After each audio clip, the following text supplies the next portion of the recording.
peringatan 2 tahun milad kami, Yayasan Bentala Tamadun Nusantara, dengan satu pidato kebudayaan yang sangat istimewa karena naskahnya baru, penyampainya juga adalah seorang budayawan muda, Mas Irfan Afifi, yang akan menyampaikan refleksi yang sangat berharga untuk kita semua tentang Islam, tentang kebudayaan, tentang kemanusiaan, dan juga tentang urusan-urusan kontemporer yang kita hadapi sehari-hari. Sebelum masuk ke penyampaian pidato utama, saya persilakan kepada Ketua Yayasan kami, Ustadz Anton Ismunanto, untuk menyampaikan sambutan selaku Ketua Yayasan Bentala Tamadun Nusantara. Pada Ustadz Anton, saya persilakan.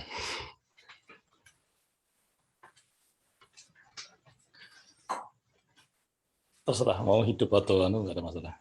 Assalamualaikum warahmatullahi wabarakatuh. Bismillah, alhamdulillah, wassalatu wassalamu ala rasulillah, ba'du, rabbana zidna ilma warzuqna fahma. Mas Irfan Afifi yang saya hormati, Bung Alam, Fardan, teman-teman Bentala, teman-teman Langgar yang saya banggakan, satu kesyukuran tersendiri bahwa Bentala sejak awal berdirinya bisa menyelenggarakan pidato kebudayaan yang kami berharap bahwa dengan penyelenggaraannya bisa membantu saudara-saudara muslim kita yang mungkin di dalam aktivitas keislamannya itu menggunakan pendekatan-pendekatan harokah Timur Tengah yang belum memiliki keakraban pada kebudayaan lokal, sehingga dengan pidato kebudayaan seperti ini kami bisa berbagi tentang persoalan-persoalan yang esensial di dalam kehidupan kita, termasuk dalam persoalan keislaman yang belum menjadi perhatian saudara-saudara kita tersebut. Adapun satu kehormatan tersendiri bahwa kami bisa mengundang Mas Irfan Afifi, yang meskipun kami yang mengundang, tapi kami juga yang datang, karena kalau diselenggarakan di Bentala kan nggak keren sama sekali begitu ya, diselenggarakan di kontrakan itu tidak elok sama sekali. Tapi di sebuah kantor Langgar yang elok seperti ini kita merasa bersyukur, dan apa yang akan beliau sampaikan kami berharap akan memberikan banyak manfaat kepada teman-teman yang bisa jadi belum terhubung dengan persoalan-persoalan seperti ini. Nah, berkaitan dengan Mas Irfan Afifi ini, kami dari Yayasan Bentala merasa bahwa banyak paparan-paparannya itu bersesuaian dengan pandangan-pandangan yang kami pegang, dan itu satu kesenangan tersendiri ketika bisa menjalin silaturahmi dan bertukar pikiran dan gagasan dengan tenang begitu di luar hiruk-pikuk dunia yang seringkali mengajukan syahwat dari kalangan para pelaku ekonomi ataupun ghadabiyah dari kalangan pelaku politik begitu, sehingga kesenihan itu hilang gitu ya. Maka ini satu hal yang luar biasa yang kami rasakan bisa kami lakukan. Dan meskipun itu pun juga tidak menghalangi kami untuk berbeda pendapat, tetapi pada prinsipnya tidak mengurangi sedikit pun rasa hormat kami kepada Mas Irfan Afifi sebagai pribadi maupun Langgar secara kelembagaan. Lalu kemudian secara personal saya juga sangat senang karena ketika membaca buku beliau tentang Islam, saya Jawa dan Islam, itu ada satu keresahan yang begitu dalam yang kalau orang membacanya sampai tidak merasakan keresahan yang sama itu tampaknya aneh begitu. Dan saya yang tumbuh dalam kultur mungkin modernis, bahkan sedikit salafi dan mungkin wahabi begitu, merasa bahwa Mas Irfan sebagai kiai muda yang kami atau saya pribadi merasa bisa mengambil banyak manfaat dari tulisan-tulisannya, dan tanpa perlu berpanjang kata kami ingin membagikan pandangan-pandangan beliau lebih-lebih yang ditulis baru pada kesempatan pidato kebudayaan pada malam hari ini. Semoga menjadi pahala bagi kami semuanya yang terlibat dan menjadi kebermanfaatan bagi yang turut mendengarkannya. Barakallahu li wa lakum wassallallahu ala nabiyina Muhammad. Assalamualaikum warahmatullahi wabarakatuh.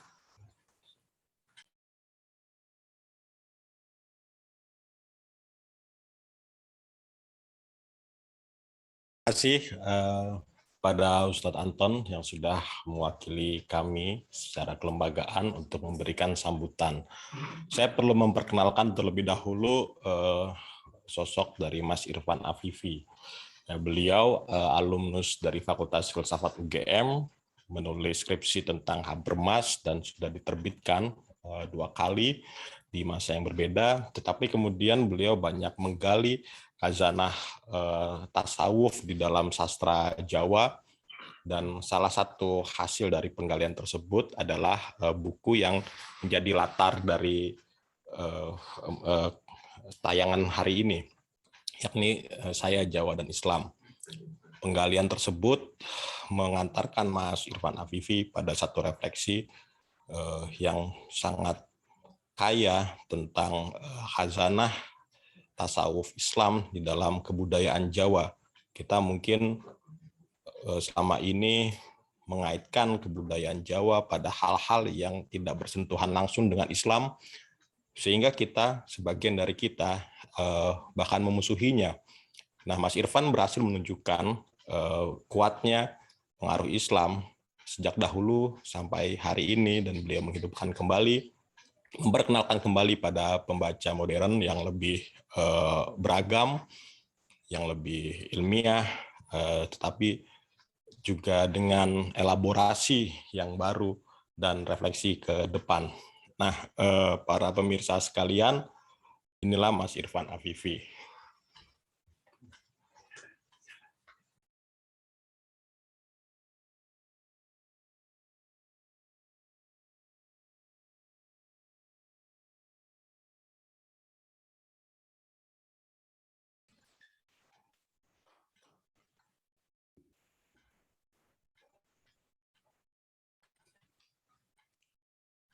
Assalamualaikum warahmatullahi wabarakatuh. Kali ini terima kasih kepada Yayasan Bentala Tamadun Nusantara, kepada Mas Alam, kepada Ustadz Anton.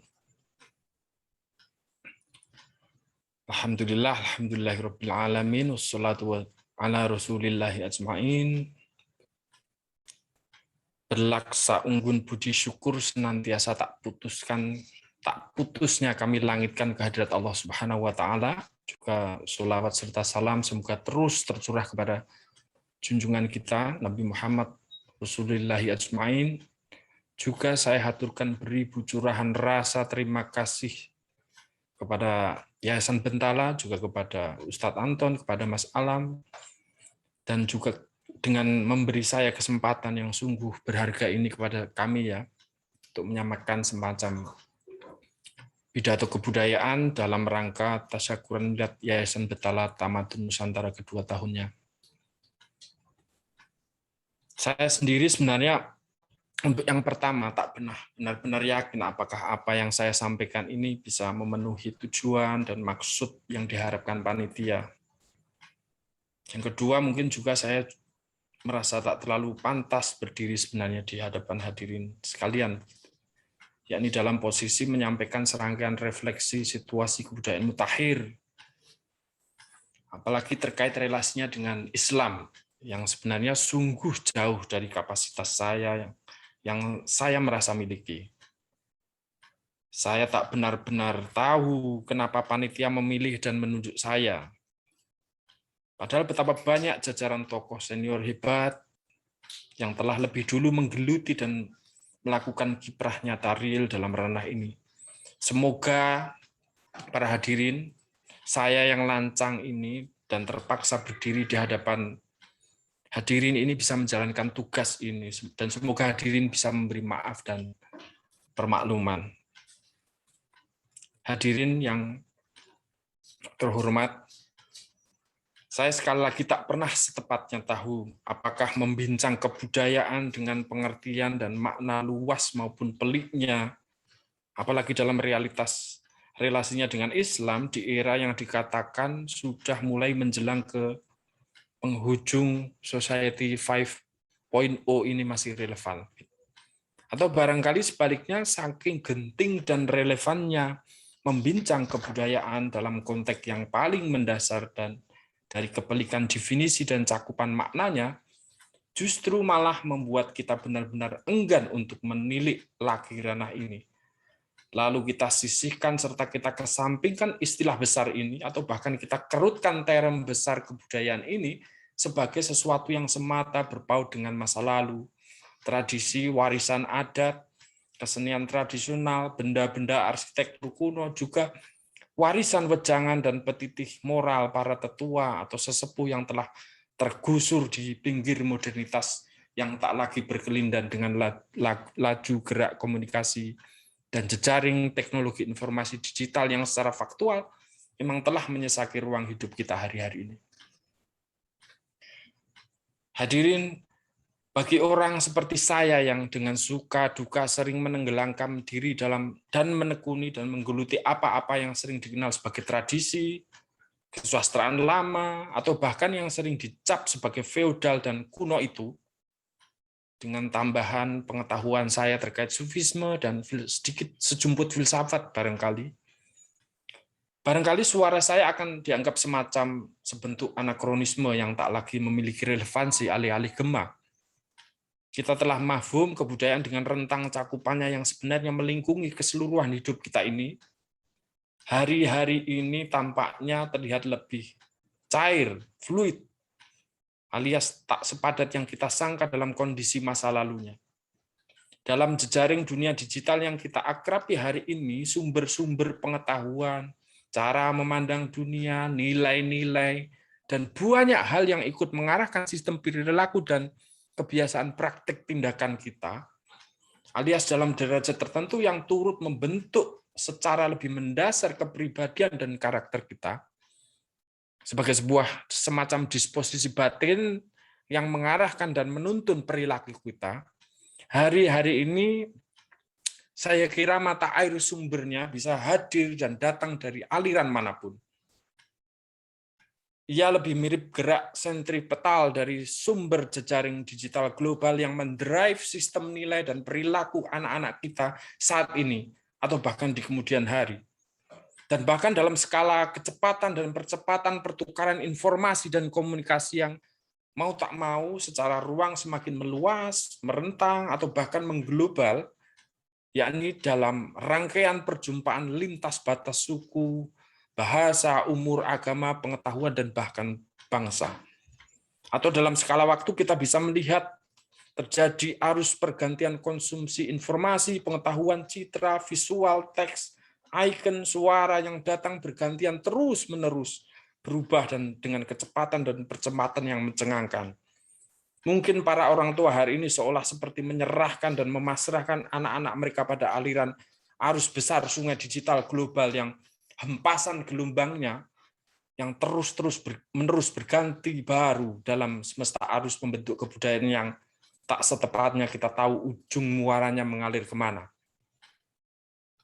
Mungkin kita, atau tepatnya saya sebenarnya, tak lagi bisa membayangkan sebuah simbol kebudayaan sebagai sebuah universum yang bersifat padat, yang layaknya saya dapati dulu di masa kanak-kanak dan remaja saya misalnya, di mana sumber-sumber tata nilai serta gugus pengetahuan dan cara pandang melihat realitas hidup masih datang dari sumber lokalitas dan kearifan agama di desa saya yang relatif padu, yang terangkai dalam rangkaian kebiasaan dan praktik hidup yang memancar dan merekam secara simbolik dan metaforik dalam baju tradisi, nilai kearifan, agama, kesenian, mata pencaharian, adat, dan lain-lain, yang secara mantap menjadi pandu yang mengarahkan secara lebih monolitik dalam semesta penafsiran dan pengatasan masalah dan kompleksitas hidup. Namun masalahnya dalam arus keterhubungan global teknologi dan informasi digital global hari ini, perjalanan kebudayaan bangsa ini setidaknya hingga detik ini saya merasa tak pernah berjalan dalam jalur yang semata linier.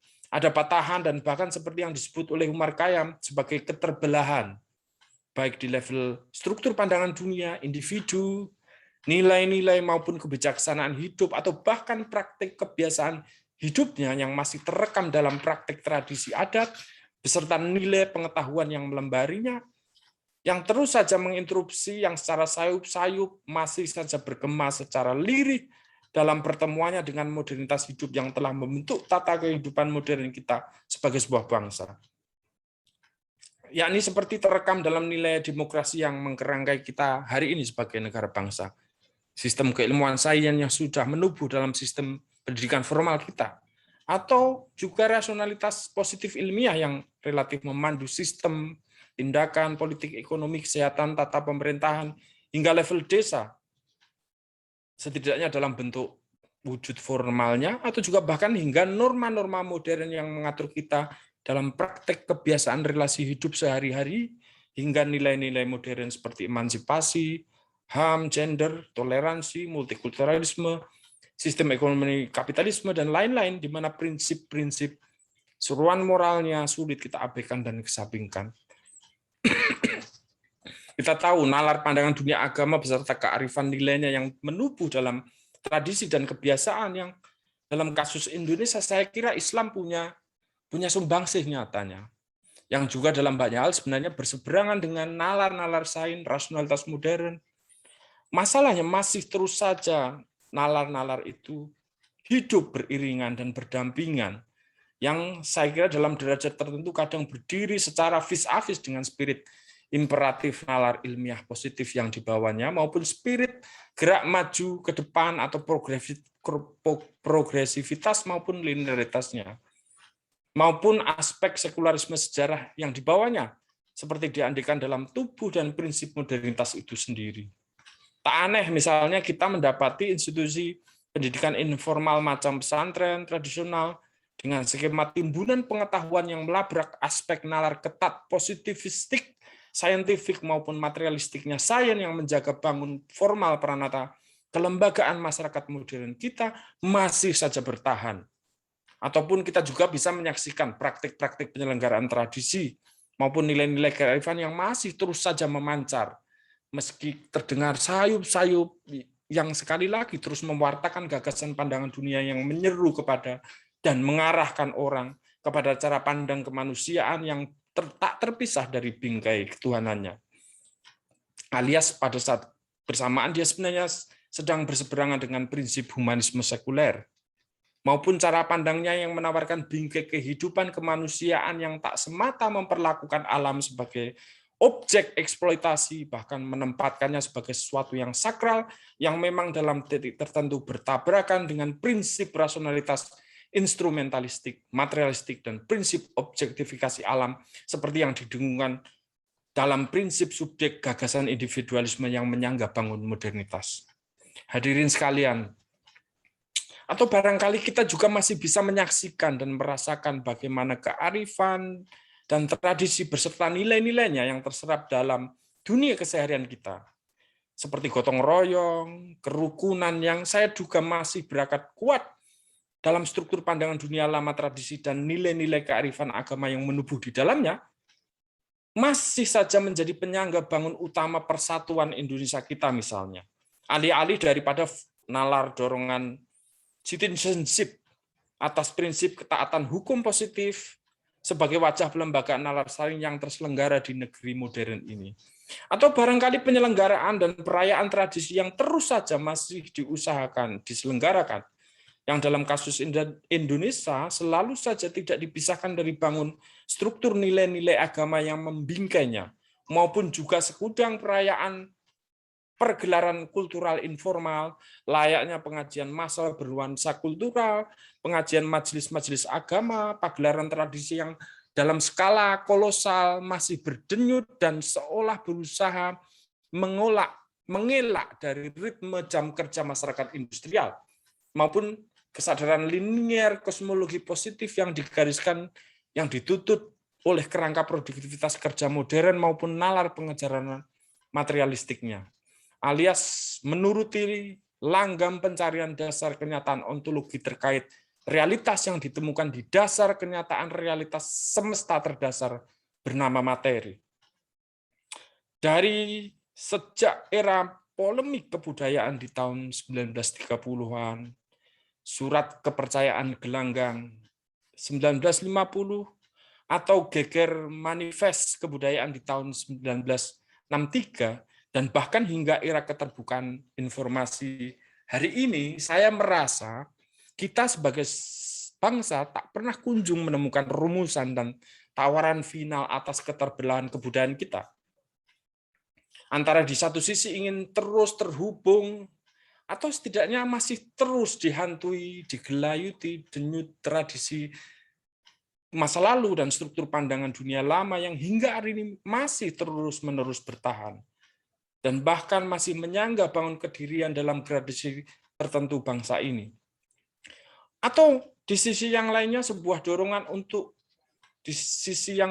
dorongan untuk menatap, menyongsong, menjemput ketertinggalan menuju masa depan yang telah digariskan oleh pusat tata modernitas global yang imperatif nilai-nilainya bahkan telah menjadi mantra dan seruan yang beredar dalam bahasa formal tata kelembagaan modern kita, maupun telah menjadi cakapan informal dalam keseharian biasa hidup kita. Atau barangkali saya yang salah. Di era jejaring teknologi informasi global ini, yang telah menyesaki ruang hidup keseharian kita ini, seperti yang telah saya singgung sebelumnya, kita tak lagi bisa secara naif mengandekan adanya pusat tunggal yang sering kita acu sebagai simbol dan titik modernitas.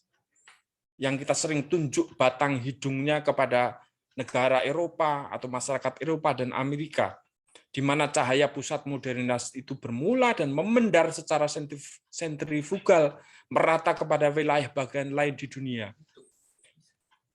Dengan keterhubungan global teknologi informasi digital ini, justru perpendaran pusat ini juga ternyata ikut melecut pusat-pusat kebudayaan baru, sebagaimana telah berlangsung, dan saya kira akan terus berlanjut kepada pendar-pendar pusat baru yang terus akan bertumbuh. Dan saya kira di titik ini pula jangan-jangan membincang tradisi dan kearifan, struktur pandangan dunia lama, di mana Islam dalam kasus bangsa Indonesia juga ikut menyumbangkan kontribusinya, utamanya terkait kearifan yang kita warisi, saya kira, justru akan mendapat dan mendaratkan relevansi dan signifikansinya. Hadirin yang terhormat, sejauh saya mengakrabi tradisi, terutama di Jawa, yang kemudian di belakang hari memendar, memproyeksi secara pelan ke wilayah lain di Indonesia, yakni dalam pengertian dengan segenap kompleksitas warisan sejarah, kesusastraan, kearifan, maupun nalar falsafah yang menyangga bangun struktur pandangan dunia lamanya, saya merasakan bahwa Islam, terutama Sufisme, telah memberi kontribusi secara mendasar dan revolusioner bangun struktur pandangan dunia tersebut. Tentu saya mengakui ada pertemuan dan perjumpaan kreatif atas warisan kebudayaan dan cara pandang lama seperti yang dibawa oleh Hinduisme, Buddhisme, atau mungkin warisan sistem kepercayaan yang ada di wilayah ini di waktu yang lampau. Namun, saya kira gagasan metafisika Sufisme dalam kerangka integralnya dengan Islam, saya kira mampu menyediakan arus besar yang memungkinkan berbagai jenis aliran tersebut bertemu di suatu aliran cara pandang baru yang mengarahkan pada gagasan tentang kesatuan hidup terkait ketunggalan realitas yang sering dikenal pada term tasawuf bernama wahdatul wujud atau juga sering disebut sebagai tauhid wujud. Gagasan metafisika ini sependek telusur saya dan atas warisan kesusastraan lama tersebut, yang sebenarnya juga turut terpancar nilainya dalam keragaman adat, kesenian, dan tradisinya, seolah ingin menegakkan proses dan pengajaran penyempurnaan capaian berkemanusiaan masyarakat Nusantara saat itu. Tokoh semisal Hamzah Fansuri di Sumatera, Abdul Rauf Singkel di Aceh, Sunan Kalijaga, Rangga Warsita di Jawa, Hasan Mustafa di Sunda, Raja Ali Haji di Riau, untuk mengambil beberapa contoh, saya tangkap sebenarnya hanya ingin menyorongkan satu gagasan kesempurnaan dan keutuhan terkait proses menjadi manusia, atau terkait proses berkemanusiaan dengan idiom-idiom yang beraneka, seperti insan kamil, janma utomo, manusia budiman, dan lain-lain. Gagasan-gagasan pengutuhan proses kemanusiaan ini selalu harus diandekan dari prinsip ketunggalan realitas hidup dan kenyataan ini. Sebagaimana saya singgung sebelumnya, yakni bahwa pada dasar ontologis ruhaniyah kemanusiaan kita selalu terhubung dengan realitas ketuhanan. Dan hanya titik pijak keterhubungan dengan yang maha sempurna inilah proses berkemanusiaan ini juga mendapat pendasaran bangun universalitasnya. namun secara senterak juga mengakui ruang dialektika partikularnya sebagai manusia yang memang ditakdirkan oleh Tuhan lahir di ruang, bahasa, wilayah, bangsa, dan kondisi geografi, budaya, dan lingkungan alam yang spesifik. Dari tokoh-tokoh ini kita diajari bahwa salah satu cara yang mengutuhkan proses berkemanusiaan manusia Nusantara ini adalah dengan cara mengenali kenyataan realitas kedirian kita sendiri yang memang terhubung dengan realitas ketuhanan, yang merupakan titik segala sumber kenyataan realitas hidup jagat semesta ini, yang dibahasakan secara beragam dan beraneka dengan istilah seperti mawas diri, alias mengawasi diri, mulat sariro, melihat diri, seperti dikenal dalam istilah ilmu makrifat Jawa, atau juga ada istilah man arafa nafsahu, mengenali diri dalam kasus Hamzah Fansuri, Abdurrauf Singkel, atau juga istilah pengawikan pribadinya Ki Ageng Surya Menteram. Dan masih banyak yang lainnya. Cara pengenalan diri ini, atau katakanlah proses pengenalan dan juga proses pengetuhan potensi kemanusiaan ini berlangsung seturut dengan tahapan jenjang menaik perjalanan kehidupan manusia itu sendiri, yakni sejak ia lahir, muda, dewasa, tua, hingga maut menjemput, alias ia seturut perjalanan jenjang kehidupan manusia ini yang sering dibahasakan dengan konsep sangkan paraning dumadi, seperti dibahasakan oleh Sunan Kalijogo di Suluk Linglungnya, dengan nama lain inna lillahi wa inna ilaihi roji'un. Kita berasal dari realitas yang tunggal dan akan kembali pada realitas tunggal tersebut. Rentang perjalanan hidup manusia tersebut dengan tahapan dan tantangan di tiap fase umur kedewasaannya oleh karena dikatakan merupakan sebuah perjalanan kemanusiaan yang tak semata bersifat evolusionistik ansih, alias semata perjalanan ragawi kognitif, afektif, psikomotorik dalam pengertian biologisnya, melainkan sebuah perjalanan ruhaniah kemanusiaan yang oleh karenanya sering disebut sebagai istilah lelakon, atau kata laku, melaku, lelaku, alias perjalanan ruhani. Atau dengan istilah lain juga sudah terserap di dalam istilah Indonesia maupun di Jawa bernama suluk, semacam perjalanan ruhani, yang kita tahu telah menjadi salah satu nama genre terbesar kesusastraan tembang Macapat Jawa, maupun merujuk nada liukan tembang yang disenandungkan oleh seorang dalang wayang kulit Jawa, yang saya kira juga merekam perjalanan rohani kemanusiaan tersebut, yakni dari sejak mijil, lahir, hingga pucung, dipocong saat maut menjemput. Hadirin, saya pikir proses perjalanan kematangan rohani berkemanusiaan ini pula kita tersambung lagi, terpaut lagi dengan gagasan penting dan besar dengan istilah bernama kebudayaan. Yang memang sebenarnya dari sejak istilah ini berakar dalam tradisi sebenarnya terus saja mendengungkan prinsip kematangan rohani tersebut. Yang seiring proses modernisasi maupun penubuhan pendidikan sains ilmiah di sekujur lembaga institusi pendidikan kita maupun pada peranata politik, ekonomi, pemerintahan, atau bahkan peranata budaya kita, visi rohani tersebut sekarang sering kita abaikan atau bahkan sering kita pinggirkan sebagai suatu konsep kuno, jadul yang tak lagi memiliki relevansi dalam semesta berkembangnya nalar positivistik ilmiah instrumentalistik yang memang pada dasar ontologisnya menggusur keterhubungan realitas material kehidupan kita ini dengan realitas ketuhanan. Hadirin yang saya hormati, sejauh saya lacakan saya terkait term budaya dalam khasanah tradisi saya misalnya, kata atau istilah ini sering atau bahkan sering tampil dalam bentuk kata kerjanya, ambudidoyo, atau dalam kata lain bernama budyo, yang sebenarnya berkembang dalam kasus budaya Jawa misalnya di era Jawa masa pertengahan alias baru di abad 16 hingga 19 Masehi. Alias kita tidak menemukan kata kerjanya di masa Jawa kuno, di mana pada kamus Jawa kunonya Zoet Mulder kita hanya menemukan kata budi sebagai kata benda. Atau dalam bahasa lain sebenarnya ya Ia merupakan term yang telah dipercanggih oleh kedatangan sistem pandangan dunia baru untuk menyorongkan sebuah gagasan baru yang telah sudah diperkembangkan. Dalam kasus ini, sebagai contoh misalnya, di serat Vedatama misalnya, kita bisa menemukan kata budyo misalnya, atau amasah mesu budi, yang intinya sebenarnya sebuah usaha untuk mendayakan budi kemanusiaan kita. Budidaya, budaya. Budi atau budi di sisi ini bukan hanya merujuk pada akal pikiran semata, tapi alih-alih semata otak fisik ya, melainkan justru menunjukkan keseluruhan kesatuan fakultas jasadi rohani manusia yang berjumlah 4. 1, raga atau yang juga berbarengan dengan rasa atau keinginan. 2 adalah cipta atau kalbu, fakultas pikiran, imajinasi, daya cipta. Kemudian ketiga jiwa, tempatnya niat, dorongan terdalam.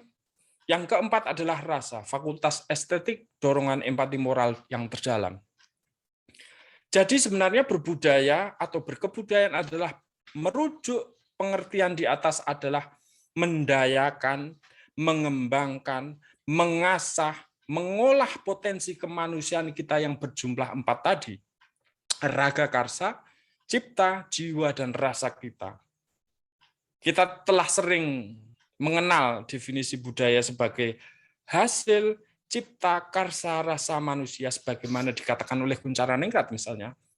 Maka sebagai kata kerja, berbudaya dalam visi tradisinya adalah mengolah potensi jasa di ruhani alias bersifat lahir dan batin, fakultas potensi kemanusiaan kita, yakni mengolah potensi jasa di ruhani, cipta, karsa, rasa, ditambah jiwa untuk mencapai puncak tertinggi potensi kemanusiaan itu sendiri. Pada visi struktur pandangan dunia lama, ia masih memandang dan menekankan proses pengolahan potensi kemanusiaan tersebut sebagai usaha mengenali, mengasah realitas kedirian kemanusiaan ini yang di dasar potensi terdalam kemanusiaannya, ia terhubung dengan realitas ketuhanan, alias masih meneropong proses berkemanusiaan ini dari visi ruhani ketuhanannya. Jadi usaha mendayakan cipta, karsa, rasa, dan jiwa ini oleh serat Vedatama dikatakan juga merupakan sebuah laku, alias olah berpuncak ruhani yang terhubung secara berjenjang menaik dengan tahapan perjalanan kemanusiaan seperti dalam pengertian sufismenya bernama suluk, yang bergradasi dari jenjang syariat, tarikat, hakikat, dan ma'rifat.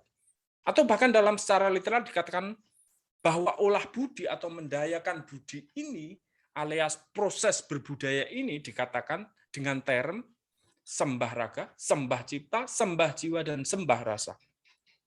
Sebagai sebuah konsep keterhubungan ruhani dalam simbolisasi ibadah berkemanusiaan maupun sebagai padanan jenjang tahapan suluk yang telah saya sebutkan sebelumnya. Oleh karenanya secara singkat bisa dikatakan proses berbudaya atau proses berkebudayaan adalah juga secara serentak sekaligus proses berkemanusiaan. Sebuah proses untuk mengutuhkan, mengaktualkan seluruh potensi yang dimiliki manusia yang memang secara fitrah kemanusiaannya selain di satu sisi pada realitas terdalam kemanusiaannya tersambung dengan realitas ketuhanan, maupun di sisi yang lain secara fitrah kemanusiaannya memang berkecenderungan menuruti dorongan terberi dalam diri terdalamnya bernama keindahan, kebaikan, kebenaran, dan kesempurnaan, bahkan sebelum ia memiliki dan menganut agama apapun.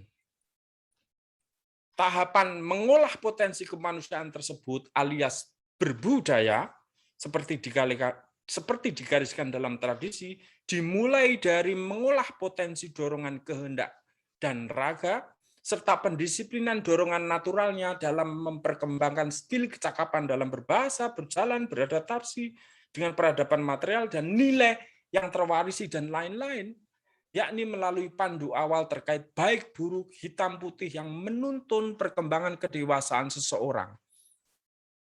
juga mengasah daya cipta untuk memperkembangkan temuan, inovasi, ilmu, teknik, pendalaman lanjut, akan nilai-nilai kebenaran yang lambat laun akan terpahami rasionalisasinya, serta olah meluruskan niat, menebalkan tekad, keyakinan, serta kesesuaian dengan tindakannya pada hakikat terdalam hidup dengan visi jangka panjangnya ini hingga alam akhirat, hingga melatih dan memperkembangkan kepekaan estetika dan empati moral hingga hakikat rasa hidup yang mengantarkan pada nilai sublim hidup hingga puncak yang menyibakkan misteri secara bertahap dalam perjalanan kemanusiaannya.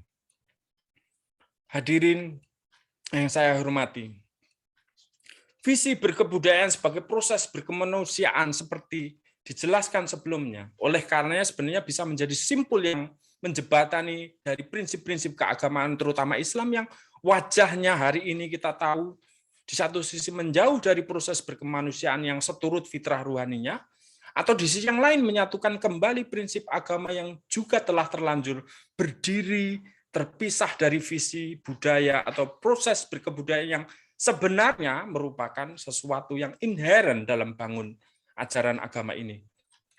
Selain itu juga gagasan berkemanusiaan yang berpijak pada prinsip ketuhanan ini saya kira juga bisa menjadi penyeimbang gagasan humanisme sekuler yang pada derajat tertentu memiliki kecenderungan terutama seperti dalam rekam historis kemunculannya sebagai prinsip yang melawan, menegasi, dan menggusur peran agama, alias secara vis-a-vis selalu berdiri berlawanan dan selalu berusaha memukul mundur agama di ruang privat dan pinggirnya.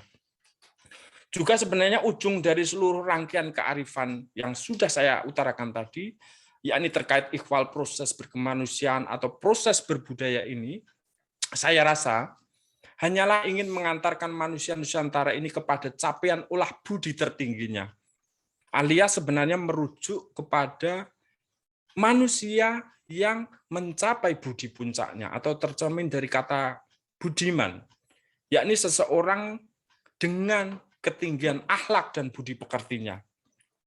Yakni saya andaikan semacam capaian kemanusiaan yang telah mengenali, menggali potensi kemanusiaannya hingga realitas terdalamnya, dan bahkan telah bisa mengaktualkan potensi terdalam tadi dalam kenyataan alias telah mengenali jati diri kesejatian realitas dirinya, bahkan ia telah mewujudkan kesejatian realitas dirinya tadi menjadi tergelar dan memendar nyata dalam kenyataan konkret semesta ini.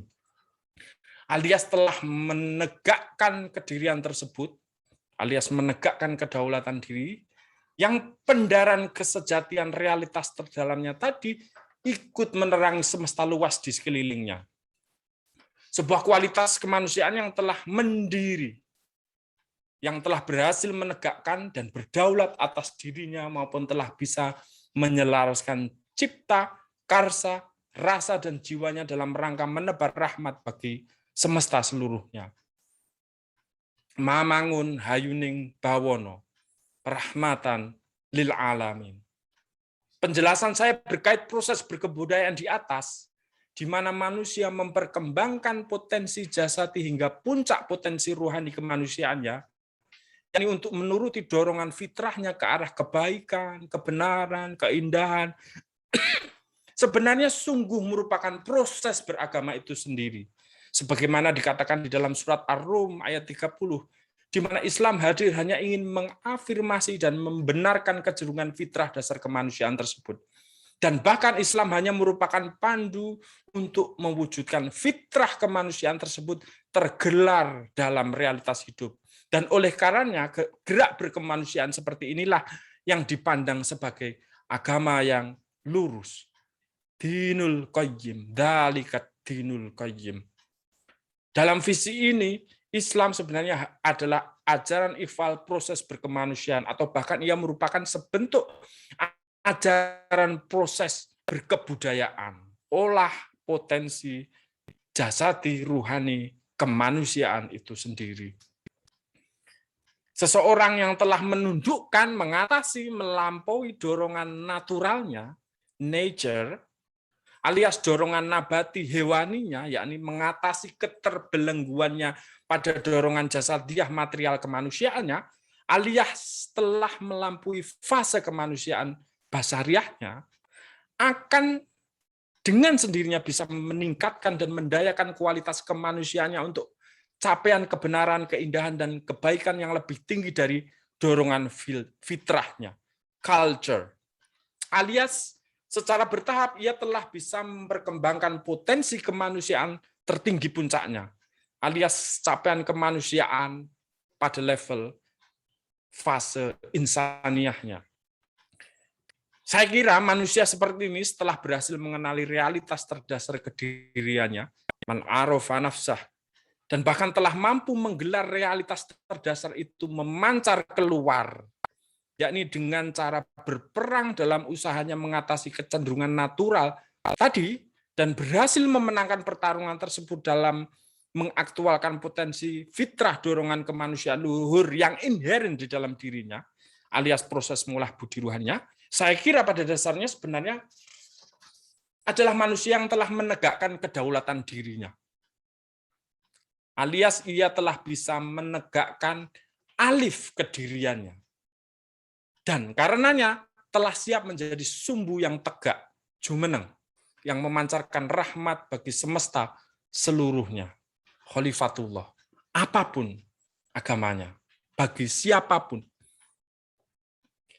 Apa yang saya katakan ini barangkali sebenarnya hanya mengulang apa yang dulu dikatakan dalam suluk Lokajayanya Sunan Kalijaga, atau juga sudah dikatakan dalam serat sastro gendingnya Sultan Agung, dengan apa yang disuratkan dengan istilah indah bernama sastra alif, sebuah hasanah pengetahuan yang mengajari proses menegakkan alif kemanusiaan kita, sebagaimana huruf pertama abjad Arab itu tersirat dan juga tertera di rajah kertas yang dipakai oleh sosok Sosrokartono dalam menyembuhkan pasien-pasiennya.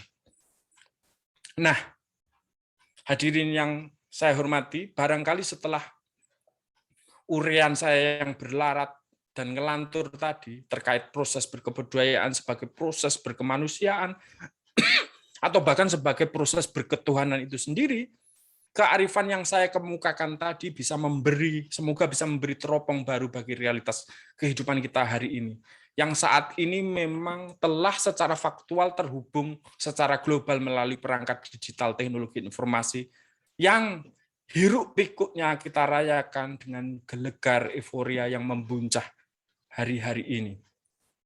Jika kita andaikan realitas jejaring komunikasi digital global hari ini telah memecah kepaduan sumber-sumber pembentuk kebudayaan lama dalam banjir besar arus keterombang-ambingan informasi komunikasi global dalam rangkaian perubahan dan pergantian informasi yang begitu mencengangkan, barangkali sebentuk hasanah pengetahuan yang telah saya uraikan dan sodorkan tadi bisa memberi insight baru yang lebih kokoh dan mengokohkan.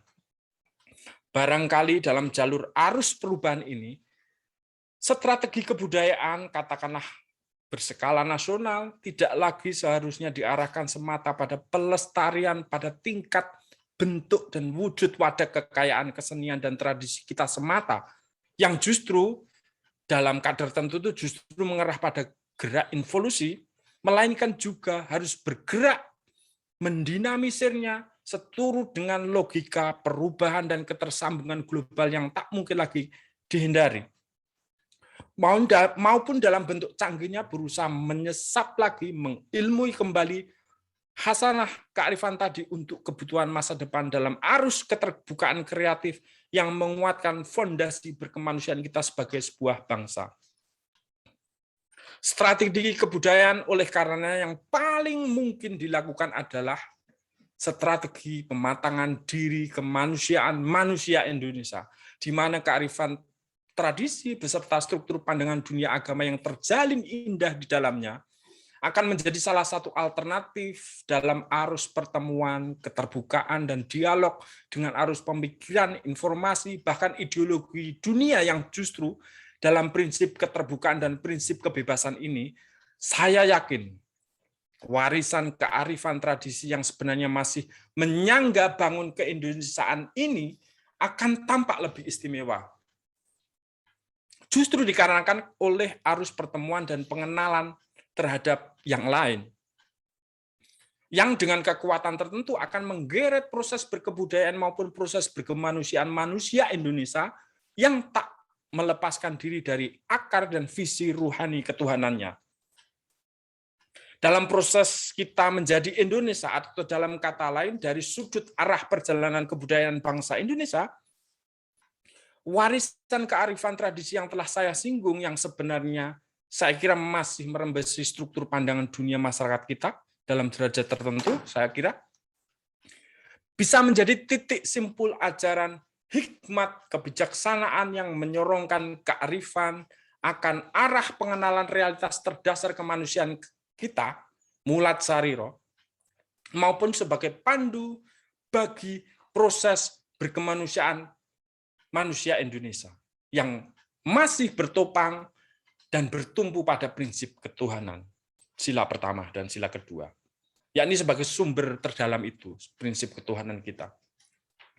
Dan dengan panduan olah berkebudayaan seperti inilah, manusia Indonesia akan mampu mengatasi melampaui kecenderungan natural nafsu, kepentingan, kebenaran egotismenya, dan memampukannya mengambil sudut kebenaran dari sudut kebenaran yang lain yang memungkinkannya melampaui perbedaan dan secara serentak bergerak menuju kesamaan, kesepahaman, kesatuan, dan persatuan. Sila ketiga. Pelampuan kecenderungan natur kita untuk memburu kesenangan, kemenangan, kebenaran diri sendiri dan kelompoknya.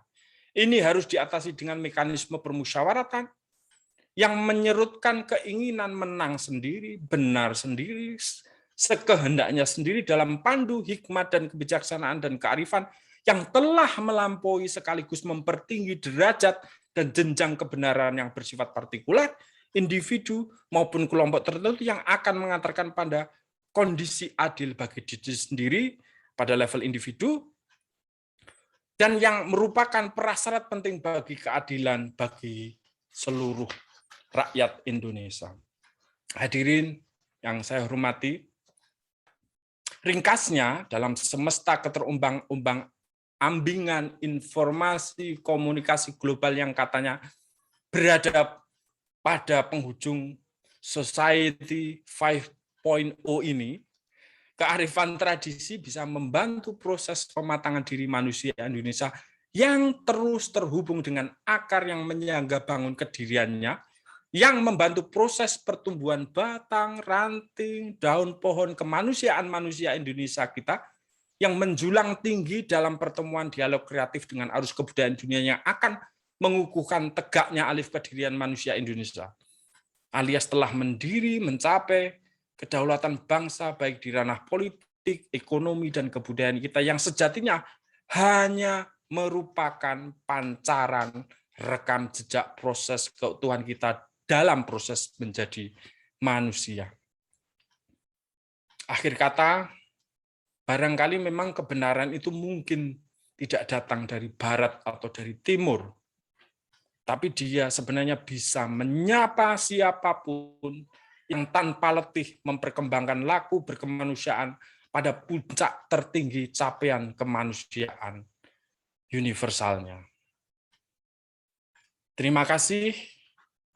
Sepokok Jajar 25 September 2021, Irfan Afifi. Assalamualaikum warahmatullahi wabarakatuh.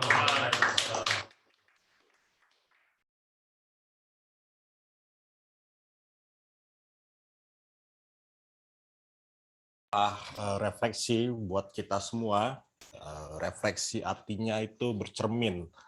Kita seperti menghadapi cermin, melihat diri kita sendiri, kemudian kita memeriksa apa yang kurang darinya, apa yang perlu kita perbaiki, apa yang kotor, dan seterusnya.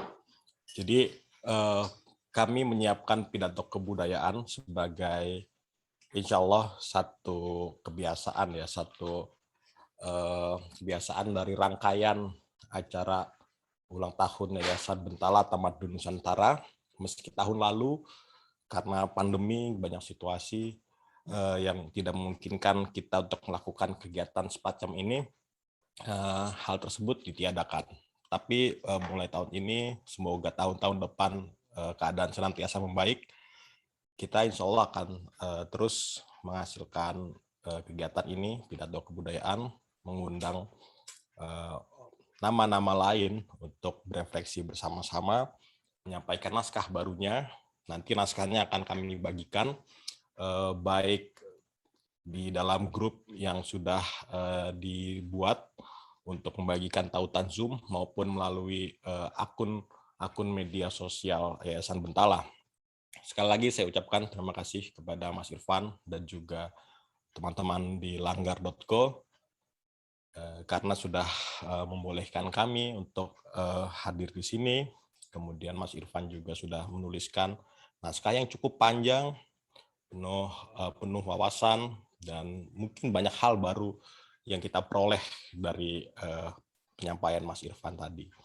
Sebagai penutup, saya Ismail Al-Alam, manajer program Yayasan Bentala, mengucapkan mohon maaf jika ada kekurangan, ada keliruan sejak awal rangkaian peringatan 2 tahun Yayasan Bentala. Kami merayakan sejak awal September ini karena memang secara legal SK Yayasan kami terbit di awal September.